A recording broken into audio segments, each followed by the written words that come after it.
सामना वृत्तपत्रातून बदलापुरातील अत्याचारावरून सरकारवर टीका करण्यात आली। काय लिहिलंय या वृत्तपत्रात पाहूयात ग्राफिक्सच्या माध्यमातून।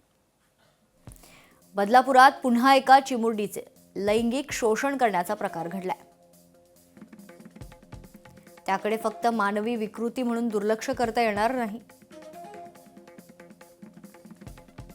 शाळा चालकांपासून सरकारपर्यंत सर्व यंत्रणांच्या शंडपणाचा हा परिणाम आहे। आरोपीला सत्ताधारी भाजपचा स्वीकृत नगरसेवक म्हणून निवडत असेल चिमुरड्यांवर लैंगिक अत्याचार करणाऱ्या विकृत नराधमांना धाक कसा बसेल। राज्यातील लाडक्या बहिणी आणि लाडक्या लेकी सुरक्षित कशा राहणारचा सवाल सामनातून विचारण्यात आलाय। महाराष्ट्रात ना चिमुरड्या सुरक्षित आहेत ना लेकी सुना।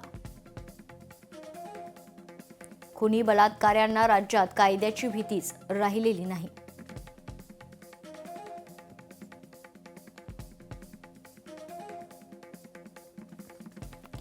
तर सामनातून बदलापुरातील अत्याचारावर भाष्य करण्यात आलेलं आहे। यावेळी सामनाच्या अग्रलेखातून सरकारवर ताशेरे ओढण्यात आलेत।